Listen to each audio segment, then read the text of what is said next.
अमोघ शक्ति देखने वाले सभी दर्शकों को पंडित अकेले शोधिचे का प्रणाम। नमन मित्रों, आज ये वीडियो थोड़ा लंबा होने वाला है, पर प्लीज़ मेरा निवेदन है कि इसे पूरा देखिएगा। ये बहुत दिल से मैं वीडियो बना रहा हूँ। इसमें कोई उपाय नहीं मिलेगा, लेकिन एक कुछ तथ्य मैं आपके समक्ष पेश करूँगा। सीधे विषय पर आ जाता हूँ। रावण कौन था और वर्तमान में जो सोशल मीडिया पे और यूथ में जिस प्रकार से इसका प्रचार किया जा रहा है, उसका महिमा मंडन किया जा रहा है, क्या रावण उसके आसपास था या ये महिमा मंडन ठीक है या नहीं है, उसके बारे में कुछ तथ्य, कुछ ऑथेंटिक जो सबूत हैं वो मैं आपके सामने लेकर आया हूँ। देखिए, रावण एक विद्वान था, उच्च कोटि का संगीतज्ञ था, व्याकरण का मास्टर था, प्रकांड विद्वान था, शिव भक्त था, बहुत बड़ा शिव भक्त था। इसमें कोई शक नहीं, किसी प्रकार का इसके अंदर कोई प्रश्न नहीं उठा सकता। ये तय बात है, ये तो था। अब आप मुझे एक बात बताइए, किसी का प्रकांड होना, विद्वान होना, शिव भक्त होना, वेदज्ञ होना, व्याकरण का ज्ञाता होना, संगीत का मास्टर होना, या बहुत जप तप करना, मंत्र सिद्धि कर लेना, क्या उसके स्वभाव से यानी उसकी प्रकृति से उसको अच्छा बना देता है? ये सारे गुण उसको अच्छा बना देते हैं? तो क्या ये गारंटी हो गई, इतना गुण होने के बाद ये गारंटी हो जाती है कि वो एक अच्छा इंसान है? बहुत चीज़ों से पर्दे उठने वाले हैं आज। रावण सोशल मीडिया पे एक महिला, मैंने अभी कुछ दिनों पहले मैंने एक, हालांकि ये चीज़ें मैं काफ़ी टाइम से देख रहा हूँ, बहुत समय से मैं ये चीज़ें देख रहा हूँ सोशल मीडिया पे, लेकिन अभी फ़िलहाल मैंने 2 वीडियो ऐसे देखे कि जिससे मुझे लगा कि मुझे इस बारे में एक वीडियो बनाना चाहिए। अभी कुछ दिनों पहले मैंने एक सोशल मीडिया पे, मेरे पास आया था कहीं से, फॉरवर्ड किया हुआ, तो उसमें मैंने देखा कि एक महिला कह रही है कि हमें तो जो है राम के जैसा पति नहीं चाहिए, रावण के जैसा भाई चाहिए। जिसने, जो राम ने तो अपनी पत्नी को अग्नि परीक्षा में धकेल दिया और रावण ने जो है अपनी बहन की रक्षा के लिए रामायण रचा दी। इस प्रकार से कुछ शायराना अंदाज में उसने अपनी बात कही थी उस कन्या ने। इसी प्रकार से एक वीडियो और मेरे सामने आया जिसमें कोई मूवी है रावण लीला करके, रावण लीला है, कोई मूवी आ रही है। अब तो मेरे ख्याल से उसके नाम वगैरह सब चेंज हो गए, टाइटल चेंज हो गया, भवई करके उसका नाम रख दिया गया, और उस सीन को भी डिलीट कर दिया गया। उस सीन के अंदर 2 पात्र बैठे हैं। रावण लीला का जो ट्रेलर आया था उस भवई मूवी का, उसमें 2 पात्र बैठे हैं। एक रावण का किरदार कर रहा है, एक राम का किरदार कर रहा है।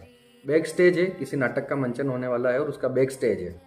उसमें वो दोनों पात्र अपना मेकअप वगैरह कर रहे होते हैं। तो रावण का किरदार उससे, राम से बोलता है कि यार मेरी क्या गलती थी, तूने जो है मेरी बहन के नाक कान काट दिए, तुमने, तो मैंने उसके लिए तुमसे युद्ध किया, तुमने भी तो नाक कान काटे ना, लेकिन फिर भी लोग मुझे बुरा समझते हैं, तुम्हें अच्छा समझते हैं। तो वो जो राम वाला जो कैरेक्टर है वो बोलता है कि क्योंकि मैं भगवान। इस सारी बातों पे जम के चर्चा करूंगा मैं। वीडियो लंबा होने वाला है, लेकिन धैर्य रखिएगा। आपके दिमाग से बहुत सारे एक्स्ट्रा जो स्क्रूज हैं वो मैं निकाल दूंगा आज। या जिनको लगता है कि रावण बहुत महान और अच्छा व्यक्ति था, उनको ये पूरा वीडियो देखना चाहिए। एक एक बात को मैं सबूतों के साथ, तथ्यों के साथ पेश करने का प्रयास करूँगा। हो सकता है कुछ चीज़ें फिर भी मुझसे छूट जाएं, लेकिन जितना मैं समझ सकता हूँ, जितना मेरे पास है, मेरे सामने वाल्मीकि रामायण रखी है, इसका उदाहरण मैं आपको दूंगा। मेरे घर में अध्यात्म रामायण भी है, आनंद रामायण भी है, कदम्ब रामायण भी है, श्री रामचरितमानस तो है ही।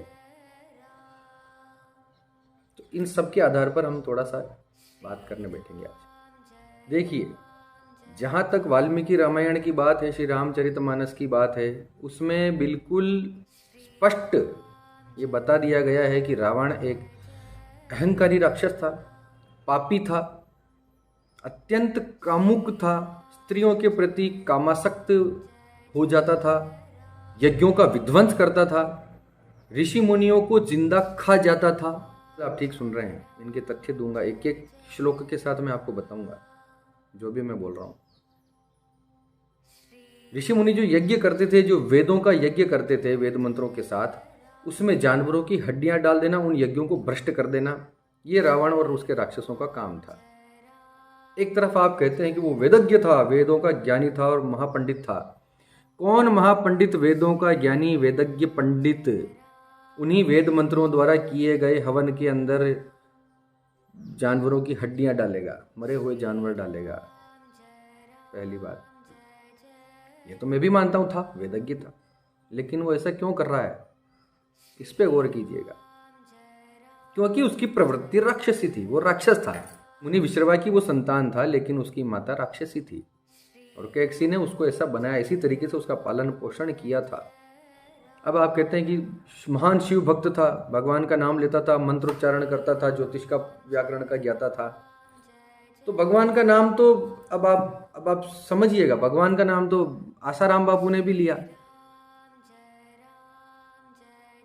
बिल्कुल रैशनल होके सोचिएगा, आसाराम बापू ने भी लिया, मंत्र साधना वगैरह तो उन्होंने भी की, राम रहीम ने भी कुछ तो किया होगा, इतनी बड़ी फैन फॉलोइंग कैसे हो सकती है वरना किसी की।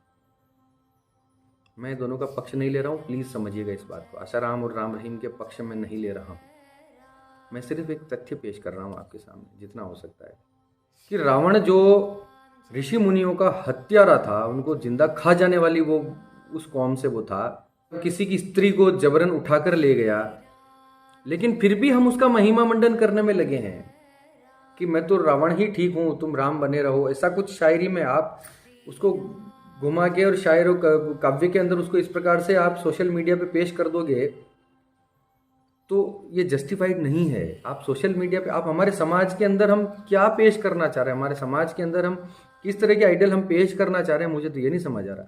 धीरे धीरे धीरे धीरे धीरे धीरे एक दिन रावण को हीरो बना दिया जाएगा और राम कहीं हाशिए पे ढकेल दिए जाएंगे। श्री राम जिनका अवतार ही उनके सद्गुणों के आधार पर है, जिनकी मुख्य जो यूएसपी है वो उनके सद्गुण हैं।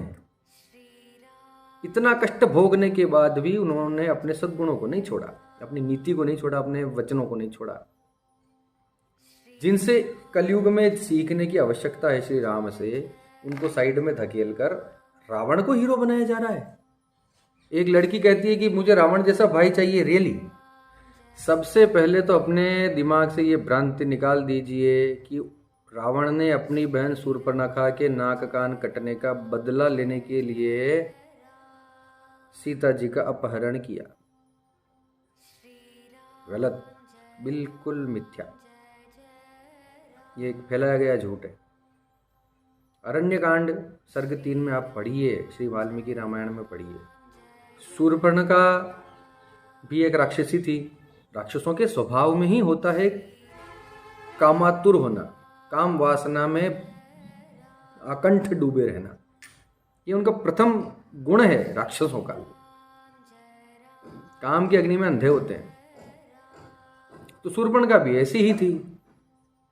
जंगल में विचरण, राक्षसी विचरण कर रही थी शूर्पणखा, जो खर के साथ रहती थी अपने भाई के साथ।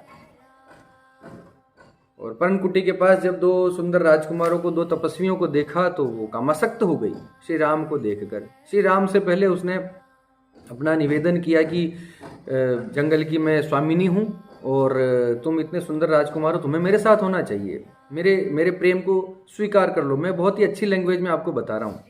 उसका प्रणय निवेदन आप श्री वाल्मीकि रामायण में पढ़िएगा। काम वासना से भरा हुआ है पूरा। श्री राम ने हाथ जोड़कर निवेदन किया कि देवी, मैं तो शादीशुदा व्यक्ति हूँ, ये मेरी पत्नी है और इसका नाम सीता है, तो अंदर मेरा भाई लक्ष्मण बैठा है, आप उससे पूछिए, मैं तो आपका निवेदन स्वीकार नहीं कर पाऊंगा, क्षमा करें। इतनी इज्जत से उसको, इज्जत देकर उसको बोला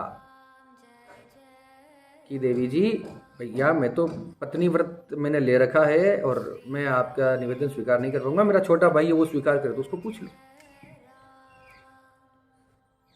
अब तक उस राक्षसी को, उस कामातुर राक्षसी को ये समझ में नहीं आया कि यहाँ दाल नहीं गलने वाली है। अभी तक वो श्री राम पे आसक्त थी। उसी वक्त राम जी के मना करने पर वो लक्ष्मण जी के पास चली गई। उसको फिर वापस उसी तरीके से निवेदन कि तुम मेरे साथ हो जाओ, हम दोनों खूब विचरण करेंगे जंगल में, जो भी लैंग्वेज आप समझना चाहते हैं। बिल्कुल यही लिखा है। तो लक्ष्मण जी ने उससे कहा कि देवी जी, मैं तो इनका दास हूं, वो जो बाहर बैठे हैं वो मेरे बड़े भाई साहब हैं, मैं तो उनका दास हूं। अगर मुझसे शादी करोगी तो मेरी तरह जीवन भर इनकी दासी बन के तुम्हें घूमना पड़ेगा, इनकी सेवा करनी पड़ेगी, क्योंकि मैं तो यही प्रण लेकर निकला हूं, मैं तो यही करूंगा, तुम्हारे साथ तो मैं कहीं चल नहीं पाऊंगा, तो इसलिए मुझे क्षमा करो, आप उन्हीं से पूछो। फिर उसने राम जी की तरफ भेज दिया। तो वो पगली, उसको अभी तक नहीं समझ में आ रहा है कि मुझे मना किया जा रहा है यहाँ से, लेकिन काम में इतनी अंधी थी वो, राक्षसों का स्वभाव है ना। वो फिर बाहर आई, फिर श्री राम जी को फिर निवेदन किया, इस महिला के लिए तुम मुझे छोड़ रहे हो। सीता जी के लिए इतने भयानक अपशब्दों का उसने प्रयोग किया, इसको तो मैं खा जाऊंगी, फिर तो कोई नहीं रहेगा मेरे बीच में, फिर तुम मेरे साथ आराम से भोगना, सुख भोगना। इतना कहते ही वो उस सीता जी की तरफ लपकी, उसे जिंदा खाने के लिए। अब इतनी देर से जो प्यार से समझाया जा रहा था उसकी अकल में नहीं घुसा। तो तब श्री राम जी ने लक्ष्मण जी को इशारा किया कि इससे रोको जरा। तो श्री राम जी ने उनको इशारा किया मानसिक रूप से कि आप इसको मारना मत, महिला है, महिला हत्या का पाप नहीं लगना चाहिए। तो लक्ष्मण जी ने उसके नाक और कान काट दिए।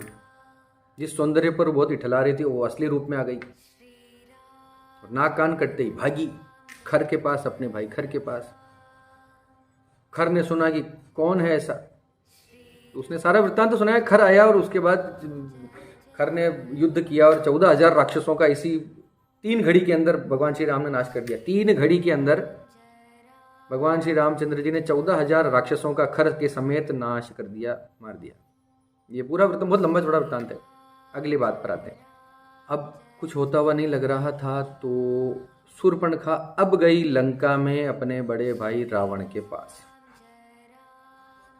रावण के पास जाकर शूर्पणखा यानी शूर्पनखा, यानी जिसके नाखून शूर्प की तरह हो। एक शूर्प जो होता है एक बर्तन जैसा होता है, उसके नाखून थे इतने बड़े बड़े, इसलिए उसका नाम शूर्पनखा था। शूर्प के समान उसके नख थे। तो शूर्पणखा उसके रावण के पास गई और रावण ने देखते ही बड़ा प्रकट किया कि बहन बताओ क्या हुआ, ऐसा कौन पैदा हो गया धरती के ऊपर जो रावण की बहन का ये हाल कर दे। तो शूर्पणखा ने उसको बोला रावण को कि भैया, पहले तो शूर्पणखा ने उससे शिकायत की कि धिक्कार है तुम्हारे ऊपर, तुम किस टाइप के भाई हो, तुम्हारे होते हुए तुम्हें पता भी नहीं चला 14,000 तुम्हारे राक्षसों को और तुम्हारे भाई को मार दिया, तुम्हारी बहन की नाक कान काट दी, तुम्हारे गुप्तचर क्या कर रहे हैं। तो रावण चिंतन में पड़ गया थोड़ा, किया किसने ये तो बताओ। शूर्पणखा ने उसको रावण को कहा, क्योंकि शूर्पणखा जानती थी कि है तो राक्षस, इसकी सबसे बड़ी कमजोरी इसकी काम वासना, स्त्रियों के प्रति इसकी भयंकर कामुकता। तो शूर्पणखा ने सोचा कि अगर मैं इसको ठीक ठीक वृत्तांत सुना दूंगी तो हो सकता है ये पचड़े में पड़े ना पड़े। उसने ये कहा कि जंगल के अंदर 2 तपस्वी हैं, उनमें से एक बड़ा वाला भाई है, और उस बड़े भाई की जो पत्नी है वो इतनी सुंदर है कि तीनों लोकों में उसके समान सुंदरी कोई नहीं है। उसका शरीर इतना सुंदर है, इतना मोहक है कि उसके समान कोई नहीं है। उसे तो तुम्हारी पत्नी होना चाहिए रावण भैया। मैं तो बस यही निवेदन लेके गई थी उस तपस्वी के पास, उस महिला के पास, कि तुम मेरे भाई की पत्नी होना स्वीकार करो। मैं तो भैया आपके लिए उस सीता को मनाने के लिए गई थी कि तुम वहां महल में राज करो मेरे भाई के साथ, तुम्हें वहां होना चाहिए, या जंगल में क्यों दुख देख रही हो। रावण तो उसी वक्त काम वासना के अंदर भड़क गया।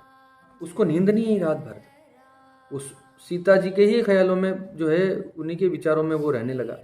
उसने निश्चय कर लिया कि चाहे कुछ भी हो जाए मैं सीता को उठाकर लाऊंगा। अब इस पूरे वृत्तांत के अंदर बिल्कुल तथ्यात्मक है, सर्ग 3 के अंदर श्लोक नंबर 17 से लेकर आप आगे पढ़िएगा। अब रावण, इसमें आपको कहां लगा कि वो अपनी बहन का बदला लेने के लिए जा रहा है। अगर उसे बदला लेना होता अपनी बहन का, तो वो लक्ष्मण से जाके युद्ध करता। किसने तुम्हारे नाक कान काटे बहन, बताओ। बहन ने कहा लक्ष्मण नाम का एक राजकुमार है, एक राम भाई है उसका, राम ने उसको भड़काया, लक्ष्मण ने मेरी नाक काट दी। और रावण सीधा जाता और अपनी बहन का बदला लेने के लिए लक्ष्मण जी से भिड़ जाता। तब तो ये बात फिर भी थोड़ा बहुत लॉजिकल रैशनल लगती कि हाँ, उसने अपना बहन का बदला लेने के लिए किया। और उसने सीता जी को अपहरण करने का प्लान बनाया। अपहरण, सीता को अपहरण करने की योजना क्यों बनाना चाहेगा? क्योंकि लड़ाई हुई लक्ष्मण से, सीता जी का कोई रोल नहीं, कुछ लेना नहीं देना नहीं, कुछ नहीं। इतना मर्द का बच्चा था ना, इतना महान योद्धा था, इतना बड़ा मर्द था, तो जाके मर्दों से लड़ाई करता। स्त्री को उठाकर लाने का तो ये तो मुझे समझ में नहीं आया कहीं से। इसी बारे में जब वो मारीच के पास गए, अपने मामा मारीच के पास, तो मारीच तो बरसों से जंगल में रह रहे थे, 2 बार दशरथ से उनकी ठुकाई हो चुकी थी, राजा दशरथ से। ये सब कहानियां हैं, इसमें मिलेंगी। तो जब बार बार हारने के बाद, दशरथ से पिटाई होने के बाद, वो तो जंगल में, उसने तो संन्यास ले लिया सब राक्षसी प्रवृत्तियों से। वो जंगल में बैठ के अपना मंत्र जपना और सिद्धा ये सब करने लग गया। रावण को पता था कि ये मामा एक ऐसा आदमी है जो माया का धनी है, ये मायावी है, प्रबल मायावी, इससे मेरे को सहायता लेनी चाहिए। क्योंकि उसके दिमाग में लड़ना था नहीं ना, उसको तो सीता चाहिए थी। तो मारीच को सारा समझाया प्लान कि ऐसा ऐसा है, और इन दोनों भाइयों ने मेरी बहन के नाक कान काट दिया, और मैं भी उनकी बीवी को उठा के लूंगा।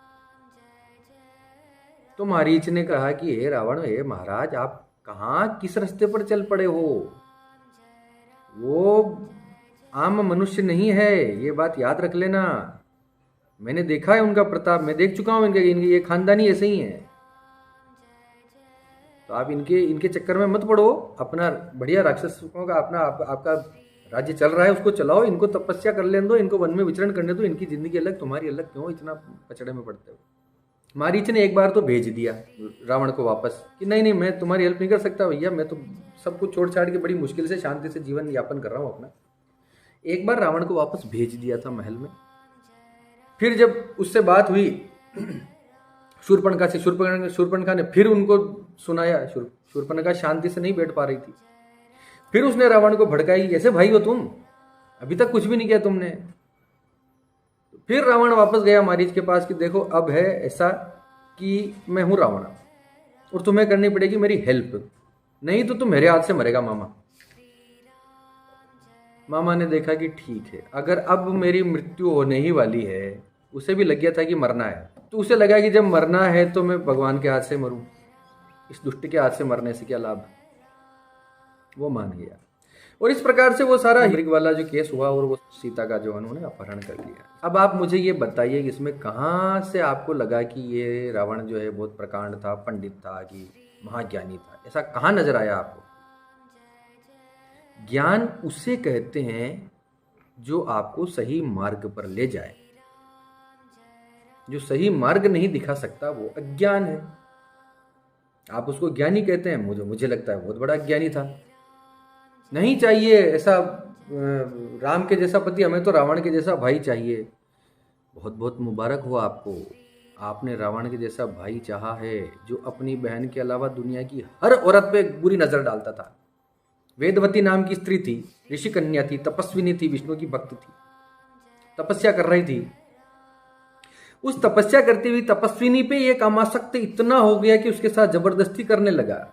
तो वेदवती ने वहीं अपने प्राण त्यागना उचित समझा कि तेरे साथ जाने से अच्छा है कि मैं मर जाऊं। मुझे तूने हाथ लगाया है, मेरा श्राप है कि आज के बाद बिना किसी की इच्छा के, किसी स्त्री की इच्छा के तू उसको हाथ नहीं लगा पाएगा, वरना मर जाएगा, वहीं पे भस्म हो जाएगा। ये उसका श्राप था। जो कहता है ना कि सीता जी को हाथ नहीं लगाया, छुआ तो नहीं, हाथ तो नहीं लगाया ना, सीता जी को किडनैप ही करके लाया, बस हाथ तो नहीं लगाया। तो उसे श्राप था वेदवती का। फिर एक दूसरा श्राप था, कम से कम 10-12 लोगों ने श्राप दे रखे हैं रावण को, अध्ययन करो थोड़ा। इतना कुकर्मी, इतना पापाचारी, दुनिया का हर दुर्गुण उसके अंदर था। सिर्फ एक व्याकरण का ज्ञाता था और शिव भक्त था तो महान हो गया। इतना महान तो किम जोंग उन भी होगा, उत्तरी कोरिया का शासक जो है। इतना थोड़ा बहुत ज्ञानी तो पाकिस्तान का इमरान खान भी होगा, परवेज मुशर्रफ भी हुआ होगा। उसको भी नॉलेज तो होगा इतिहास वगैरह का, उसकी चीज़ों की नॉलेज तो होगी ना उसको। ओसामा बिन लादेन था, इंजीनियर था, ज्ञानी तो वो भी था। तो इनको हीरो बना दो। वेदवती का उसको श्राप था। इसी प्रकार उसका भाई था कुबेर, कुबेर का बेटा था नल कुबेर। स्वर्ग की अप्सरा थी रंभा, जिसका विवाह होने वाला था नल कुबेर से। लेकिन रंभा को जब रावण ने देखा तो फिर उसके ऊपर उसका दिल आ गया, उस पर इतना कामासक्त हो गया कि उससे जबरदस्ती करी उसने। चीखती चिल्लाती रह गई अप्सरा रंभा कि आप मेरे पिता समान हैं, क्योंकि आपका भाई का बेटा यानी आपके भतीजे नल कुबेर से मेरा विवाह होने वाला है। इस नाते में आपकी बेटी की समान हुई, आपकी बहू की समान हुई, पुत्र वधू की समान हुई, मुझे छोड़ दीजिए, मैं आरक्षित हूं। लेकिन रावण नहीं माना, रेप किया। लेकिन रावण महान लग रहा है यार, आपको समझ नहीं आती बात। नल कुबेर को जब ये पता चला तब नल कुबेर ने भी इस रावण को श्राप दिया कि ताऊ सुनो, बिना किसी स्त्री की इच्छा के अगर तुमने उसे हाथ लगाया तो तुम्हारे सर के 100 टुकड़े हो जाएंगे। नल कुबेर का भी श्राप। अब आप चिल्लाते रहिए, छुआ तो नहीं, टच तो नहीं किया। छू लेता, जगदम्बा को छू लेता रावण, आद्याशक्ति को, पराशक्ति को छू लेता, और वो भी इतने श्राप होने के बाद। थोड़ा निकलिए, भ्रमों से बाहर निकलिए। कहानियां सच हैं कि झूठ हैं, इस पर भी मैं कोई बात नहीं करूंगा। लेकिन जो ऋषि मुनियों ने उस लैंग्वेज में, उस व्याकरण में, उन छंदों के अंदर जिस प्रकार से इन कहानियों को बद्ध किया है, वैसा आज के युग में करना असंभव है। कोई माई का लाल नहीं कर सकता। कुछ तो बात होगी, कोई तो ज्ञान होगा, कुछ तो सत्य होगा, कुछ तो तथ्य होगा, कुछ तो होगा। ये तो वैज्ञानिक भी बता रहे हैं कि राम सेतु की जो उम्र है, जो आयु है, राम सेतु जितना पुराना है, लगभग उसी काल में रामायण हुई थी। और मैन मेड पुल है, ये मानव निर्मित है, किसी ने बनाया है, प्राकृतिक नहीं है। ऐसे बहुत सारी चीज़ें, बहुत सारे तथ्य इंटरनेट पे ढूंढिएगा, मिल जाएंगे, बहुत सारा सब कुछ। मैं सिर्फ पुस्तक का तथ्य बता रहा हूँ जो लोगों के पास अक्सर नहीं होता, उसकी बात कर रहा हूँ। आप कहते हैं कि रावण त्रिलोक विजेता, त्रैलोक्य विजेता महाबली रावण। त्रिलोक विजेता का मतलब आकाश पाताल स्वर्ग, सारा पृथ्वी लोक, स्वर्ग लोक और पाताल लोक, तीनों उसके अंदर आगे, सारे तीनों लोकों को उसने जीत लिया था। अयोध्या में तो कोई जानता नहीं था उसे। अरे अयोध्या तो फिर भी उत्तर प्रदेश में बहुत दूर पड़ती है, वहां सागर के तट पर उसे कोई नहीं जानता। सारे वानर और श्री राम जी और जब पूछताछ करने के लिए वहां तक पहुंचे तो उनसे पूछा, भैया एक रावण नाम का है कोई लंका में और इस प्रकार से उठा कर ले गया समुद्र के पार, कौन रावण? साहब हम तो नहीं जानते। वानर राज बाली ने सिर्फ अपनी प्रतिष्ठा दिखाने के लिए, बाली को पता चला कि ये कोई लंका का रावण है और इस प्रकार से महाबली है और सब कुछ है, इतना तगड़ा है, तो शौर्य प्रदर्शन का थोड़ा बाली को भी शौक था। उसने कहा देखते हैं भैया कौन है रावण। रावण को ललकार दिया है कि आओ जरा युद्ध करके देखते हैं तुम कितने महाबली हो। रावण तो था ही अहंकारी, आ गया युद्ध करने। उसको अपनी बगल में, रावण को बगल में दबा के पूरी पृथ्वी के 7 चक्कर लगा दिए बाली ने। वो रावण जिसको आप महाबली और त्रिलोक के विजेता और पता नहीं क्या क्या तुम संबोधन करते रहते, महाज्ञानी था, व्याकरण का रचयिता, बहुत कमाल का था, छंदों का ज्ञान था उसके पास। शिव तांडव स्तोत्र जो लिखा उसने बहुत अद्भुत लिखा, कोई शक नहीं। उसके टैलेंट पर मैं शक नहीं कर रहा हूं, उसके आचरण पर, उसका जो एक अच्छाई का जो महिमा मंडन किया जा रहा है, मैं उसके विरोध में बोल रहा हूं सिर्फ, आप समझिएगा। शिव तांडव का पाठ मैं भी करता हूं, इस मामले में उसका सम्मान है, बिल्कुल है। शिव भक्त था, बहुत बड़ा था, लेकिन उसके अंदर अहंकार था इतना जबरदस्त। याद रखिएगा, अहंकार, जिस चीज पर आप अहंकार कर रहे हैं जीवन में, वही चीज आपको लेकर डूबेगी। इस वीडियो की सबसे अहम बात मैं आपको बता रहा हूं। अपनी जिस क्वालिटी पर आप अहंकार करेंगे, वही क्वालिटी या वही विद्या समय पर आपका साथ नहीं देगी, साथ छोड़ देगी। ईश्वर को पसंद नहीं है अहंकारी होना। महाबली रावण बाली से पिटा कर आए, या वो महाबली रावण जिसने अपने भाई, अपने बड़े भाई कुबेर को जो है, कुबेर से युद्ध करके उसको हराकर, उसको मार कूट कर उसकी लंका पर कब्जा कर लिया, पुष्पक विमान छीन लिया अपने भाई से। कौन से अच्छे कर्म आप गिनाने जा रहे हो? मैं 1000 गिना दूं ऐसी चीजें, उसकी ऐसे कुकर्म उसने किए हुए हैं, तथ्यात्मक है। पता नहीं यूथ कहाँ जाना चाह रहा है। मुझे इसके जैसा भाई देना, रावण के जैसा भाई। अरे बहन जी, आप क्या मांग रहे हो? आप ये मांग रहे हो कि आपका भाई रावण के जैसा हो, जो इतना कामातुर हो कि किसी की स्त्री को उठा कर ले आए, उसका किडनैप कर ले, लड़कियों से रेप करता फिरे। रावण के जैसा भाई जो अपने स्वार्थ के लिए, अपनी काम वासना के लिए किसी को भी उठा ले आए। समझने की बाहर की बात है, बिल्कुल अद्भुत। ये क्यों चल रहा है? ये किसका किया धराया है, किसका किया कराया कांड है ये तो आप सोचिए।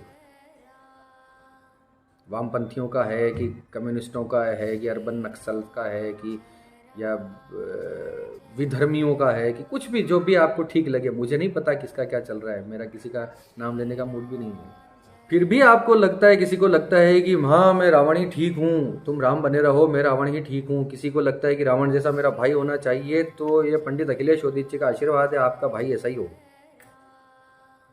आप रावण जैसे ही बनो।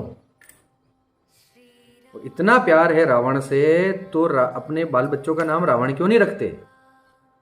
अरे इतना ज्यादा, इतना अधिक पापी था वो, उसकी हत्याओं का, उसके बलात्कारों का, जिसका कोई पार नहीं। इतना पाप था उसके औरा के अंदर कि लोग उसका नाम भी नहीं रखते थे। नाम भी नहीं रखा जाता, रावण का नाम भी इतना दूषित माना जाता है। और जस्टिफिकेशन मिल रहा है कि उसने तो सीता जी का सिर्फ अपहरण किया, उसे छुआ नहीं, उसे टच नहीं किया। वेरी गुड, बहुत बढ़िया जस्टिफिकेशन है। अपनी हवस के लिए, अपनी काम वासना की पूर्ति के लिए उसको किसी की स्त्री को उठाकर ले आना, उसे डराना धमकाना कि तुम मुझसे शादी कर, नहीं तो मैं तेरे पति को, तेरे भाई को, मैं तुम्हारे परिवार को मार डालूंगा। इतना डरपोक था कि उस शराब से उसको पता था कि हाथ लगाया नहीं फट जाएगा, छुआ तो नहीं। अरे कई लोग ये बात भी बोलते हैं कि वो एक अच्छा पिता था, तभी मेघनाद ने अंत तक उसका साथ दिया। अच्छा पिता? अपने कुकर्म में, अपने हवस में, अपने हवस के युद्ध में उसने अपने बेटे की बलि दे दी। और बेटा उससे 2 कदम आगे था, वो मेघनाद कोई कम नहीं था। अहंकार इनके खून में था, इनके ब्लड में था। रावण बोलता था कि कौन है जो मुझसे टकरा सके, और मेघनाद उसके पीछे पीछे, हाँ हाँ पिताजी आपसे बढ़कर। अहंकार में डूबे हुए थे, आकंठ नहाए धोए हुए थे ये रावण और मेघनाद। कुंभकर्ण को जब जगाया गया कि ऐसा ऐसा युद्ध हो गया है और तुम्हें इसी वजह से उठाया गया है, रावण ने जब बोला कुंभकर्ण को कि तुम्हें मेरे लिए लड़ना पड़ेगा, तुम्हारे सामने किससे हो गया, क्या हो गया? कि एक राम करके है और उसकी बीवी को मैं उठा के लाया हूं, नाम है सीता, तुम्हें लड़ना पड़ेगा। कुंभकर्ण के हाथ जुड़ गए वहीं पे कि भाई साहब क्या कर रहे हो? सीता को उठा के ले आए, साक्षात जगदम्बा को उठा के ले आए, ये क्या कर रहे हो? किसने नहीं समझाया? किसी एक की भी उसने नहीं सुनी। अंत तक अपने अहंकार में डूबा हुआ था। उसे लगता था कि मैं शिव भक्त हूं तो सब कुछ मैं निबट लूंगा। शिव भक्ति के अहंकार में आप परमात्मा से भिड़ जाओगे। अरे शिव भक्त थे तो बहुत बड़े तुम रावण हैं, लेकिन तुम्हें यह नहीं पता था कि तुम शिव के भक्त, और शिव भी श्री राम के भक्त हैं, जिससे तुम लड़ने जा रहे हो। तुम्हारा भला कैसे हो सकता था? अब श्री राम को धकेल कर आप रावण को हीरो बनाना चाह रहे हैं। अरे सोचो भाई, कितना बर्बाद करोगे। मैं सिर्फ ये कह रहा हूं, अपने धर्म की जो चीजें हैं वो समझने लायक हैं, वो पालन करने लायक हैं। मैं तो विधर्मियों को भी बोलता हूं, जो दूसरे धर्म से हैं, उनको भी बोलता हूं कि गीता पढ़िए, रामचरितमानस एक ज्ञान के लिए पढ़िए, ऐसे ही पढ़िए, समझने के लिए। आप कोई कन्वर्जन नहीं चाहिए किसी प्रकार का, लेकिन पढ़ने के लिए पढ़ा जा सकता है। मैंने भी पढ़ा है, मैंने बाइबल पढ़ा है, कुरान पढ़ा है, लेकिन ठीक है, एक नॉलेज होना चाहिए। आज का युग नॉलेज का युग है, ज्ञान का युग है, होना चाहिए। पढ़िए, कहां तक सही गलत का एक विवेक होना चाहिए व्यक्ति में, उससे सीख मिलेगी, समझ मिलेगी कि वास्तव में इसके पीछे का विज्ञान कहाँ तक और उस वक्त कितने उन्नत वो लोग थे, हमारे ऋषि मुनि ने कहाँ तक देख लिया था, ये पता चलेगा। चलिए, इस सब के दौरान मैं आपको बता दूं कि कुछ श्राप और लगे थे। मंदोदरी की बहन थी माया, रावण की पत्नी मंदोदरी की एक बहन थी, यानी रावण की एक साली थी माया। उस पर भी रावण कामासक्त हो गया था, उसके साथ भी जबरदस्ती करने की कोशिश की थी। तो माया के पति शंबर ने इसको कैद कर लिया, रावण को पकड़ लिया।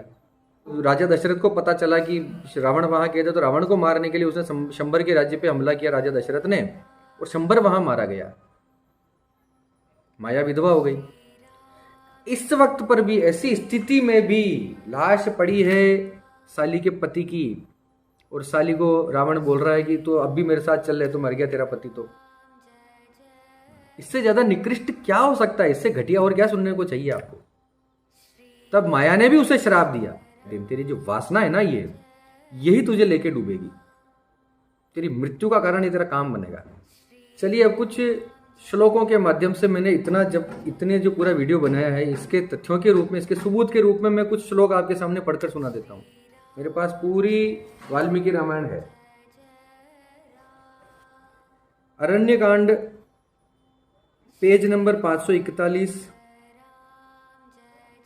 द्वात्रिंशः सर्ग, 32वां सर्ग, श्लोक नंबर 12। रावण का महिमा मंडन किया जा रहा है यहाँ पे, सुनिएगा। रावण कैसा था, उसका महिमा मंडन है। क्षिप्तारम पर्वताग्राणाम सुराणाम च प्रमर्दनम उच्छित्तारम च धर्माणाम परदाराभिमर्शनम। अर्थात पर्वत शिखरों को भी तोड़कर वो फेंक देता था, देवताओं को भी रौंद डालता था, धर्म की तो वो जड़ ही काट देता था, और पराई स्त्रियों के सतीत्व का नाश करने वाला था। ये रावण के बारे में लिखा है। पूरे पेज भरा हुआ है इसके ऐसे कांडों से, ऐसे गुणों से, ऐसे दुर्गुणों से पूरा पेज भरा हुआ है। बहुत सारे श्लोक हैं। एक और सुनिए, अगला ही श्लोक है, 13वां श्लोक है, अरण्यकांड के 32वें सर्ग का 13वां श्लोक। सर्व दिव्यास्त्रोक्तारम यज्ञ विघ्न करम सदा पुरीम भोगवतीम गत्वा पराजित्य च वासुकिम तक्षकस्य प्रियाम भार्याम पराजित्य जहार यह। यानी वह सब प्रकार के दिव्यास्त्रों का प्रयोग करने वाला और सदा यज्ञों में विघ्न डालने वाला था। एक समय पाताल की भोगवती पुरी में जाकर नागराज वासुकी को परास्त करके तक्षक को भी हराकर उसकी प्यारी पत्नी को वह हर ले आया था। यानी वासुकी की पत्नी को, तक्षक की पत्नी को वो हरण करके ले आया था, उसको हराकर। अरे बहुत सारी स्त्रियां जिनका किडनैप कर करके लाया था। शराब में मिला, उसके बाद थोड़ा सा वो उसमें किडनैप तो फिर भी कर लिया सीता जी का। इसीलिए तो मनाता रहा इतने दिनों तक, मान जाओ मान जाओ मान जाओ, शादी कर लो मुझसे। आप कह रहे हैं कि टच नहीं किया, टच करके तो देखता। एक और सुनिए, इसी 32वें सर्ग का 20वां श्लोक। प्राप्त यज्ञ हरम दुष्टम ब्रह्मग्नम क्रूर कारिणम कर्कशम निरनुक्रोशम प्रजानाम हिते रतम। अर्थात समाप्ति के निकट पहुंचे हुए यज्ञों का विध्वंस करने वाला वह दुष्ट निशाचर ब्राह्मणों की हत्या तथा दूसरे क्रूर कर्म करता था। वह बड़े ही रूखे स्वभाव का और निर्दयी था, सदा प्रजाजनों के अहित में ही लगा रहता था। बहुत कुशल प्रशासक जो बोलते हैं रावण को, यहाँ क्लियर लिखा हुआ है 20वें श्लोक में कि सदा प्रजाजनों के अहित में ही लगा रहता था, प्रजाजनों के भले से उसको कोई मतलब नहीं था। दिन रात अपनी काम वासना में, दिन रात अपनी सुरा सुंदरी में वो डूबा हुआ रहता था। इसीलिए शूर्पणखा ने भी उसको शिकायतें की थी, गालियां बकी थी, क्या करते रहते हो पूरे दिन, राज्य पे ध्यान दो। अरे भैया भरा पड़ा है पूरा, उसका कच्चा चिट्ठा यहाँ भरा पड़ा है, पूरी पुस्तक पढ़ सकता हूं मैं आपके सामने। इसी प्रकार शूर्पणखा ने रावण को क्या कहा था, किस प्रकार सीता का वर्णन किया था। रावण को शूर्पणखा ने क्या बोला था कि रावण जो है सीता को बदला लेने के लिए उद्यत हो गया इस प्रकार से, वो भी सुनिए, वो भी श्लोकों में है। मैं 3 श्लोक पढ़ूंगा सिर्फ। सा सुशीला वपुश्लाघ्या रूपेणा प्रतिमा भुवि तवानुरूपा भार्या सात्वम च तस्याः पतिर्वरः। अर्थात उसका शील स्वभाव बड़ा ही उत्तम है, उसका एक एक अंग स्तुत्य एवं स्पृहणीय है, उसके रूप की समानता करने वाली भूमंडल में दूसरी कोई स्त्री नहीं है। वह तुम्हारे योग्य भार्या होगी, यानी वह तुम्हारे योग्य ही पत्नी होगी, और तुम भी उसके योग्य श्रेष्ठ पति होगे। हे रावण, इतनी वो सुंदर है कि वो तुम्हारी पत्नी हो सकती और तुम ही उसके पति होगे।